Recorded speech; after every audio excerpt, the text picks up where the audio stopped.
Good evening, ST faithful, for what I hope is going to be the last video instalment for quite some time on my Sprag clutch replacement and other things. As you can see, it's all back together again, I'm glad to say. If you want to know any more about the parts that I think were completely damaged in my spring failure, I can always put another video together later on. All I will say is I got a very low mileage 7,000 mile bearing unit, and I've used that with but I replaced the spring just in case with what was recommended from one of the, which is an SKF seal ring, which is this thing in here, which I hope I find a use for one day. So it's a 23300 SKF sealing ring, and the inside, I don't know if the camera will be able to pick that up there, but the inside, the spring, which is a one-piece unit, no connector on it, sits on the inside of there, just like on the sealing ring on side of inside of a fork works. So I took that off, and that fitted on the new bearing, an absolute treat.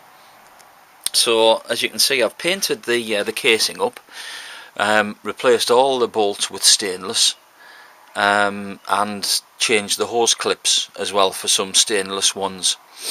Other things I did at the same time, I don't know if the camera's going to pick them up, but the water temperature sensors here, I've changed those as well, just because well, I was thinking that this, if I remember right, the front one here picks up the temperature for activating the fan. The other one is used for mixture control. So, well, the bike's 15-year-old now, so I thought I'd change both of them. If you want to have a look at my collection of used parts here, here's what the old sensor looks like. They're both identical. So I found an eBay source, and they're even the same Jaeger manufacturer, but they are slightly different. The noses are longer, and as I think I documented, you can see they're actually a blue-bodied plastic one now inside there instead. I found with my ignition turned on and no sensors connected at all, the fan ran all of the time, and I knew I'd got things kind of right. As soon as I put the new sensor in and coupled it up, the fan didn't run, so I took that as a good sign. Yeah, painted the sensor holders, done a little bit of tidying up on the electrics, and that's about it really. There's not an awful lot to say. The spring on the Sprag had completely destroyed itself, oddly enough. And I was a bit worried about there being fragments of metal left in the oil. So I drained it, filtered it, and I could find hardly any particles of oil, of metal shard left. So I was hoping it was all that small that I couldn't pick it up. It wasn't actually the case.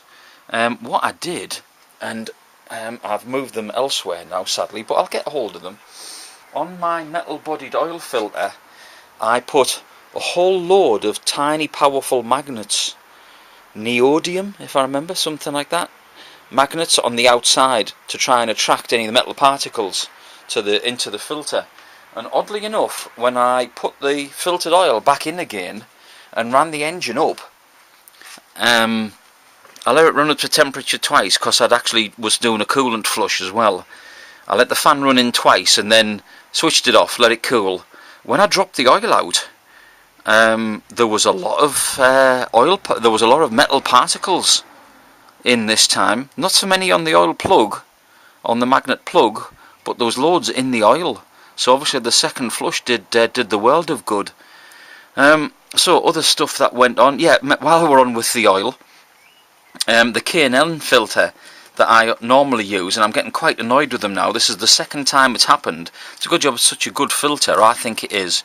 If you've not heard of them, here is kind of what their emblem looks like, and here is a smaller filter that uses we're using our smart card. It's the only one I've got left apart from the one that's on. It uses a 1-inch 25mm nut on the bottom of this type to help you get it on and off. Well, this time I've actually put some anti-slip grease on the rubber seal on the outside there to try and make sure it comes off a little bit easier, because the nut collapsed into the canister when I tried to take it off the bike, and then I tried to use a metal removal cup. That one's too big and the nut prevents you from seating it correctly. I tried to use this 3-legged puller. Because of the header pipe, you can't get it in to rotate it, to help it, so I had to go out and buy what was recommended, which is a oil band removal tool, and this was absolutely superb. It let me get in.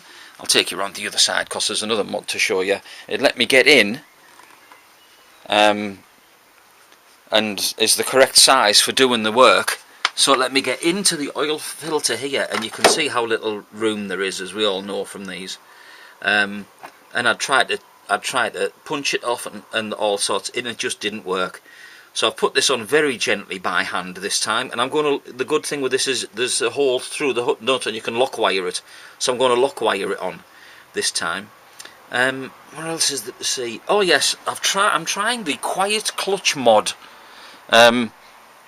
This is a pressure plate off my Super Sports bike, which has been laid up for many years.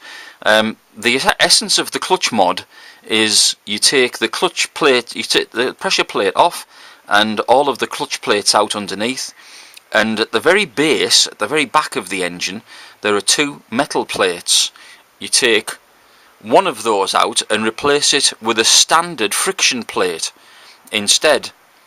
So I've tried that, and sadly it helps when the clutch is fully let out, but I think my basket is when I've had a look, it's very, very worn inside. There's it's like a corrugated effect where the plates are rattling around backwards and forwards.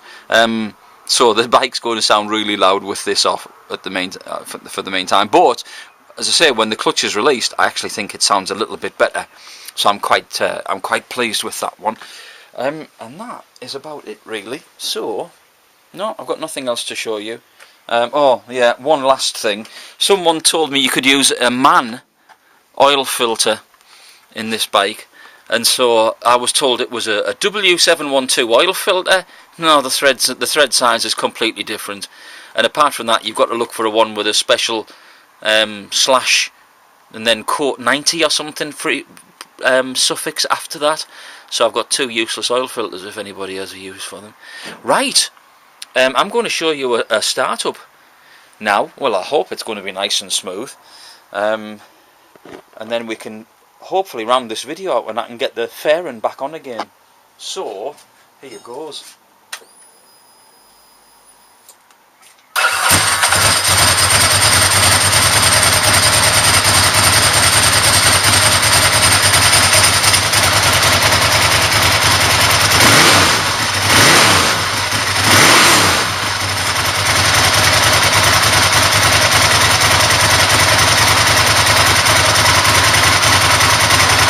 The best startup I've ever done! Yippee!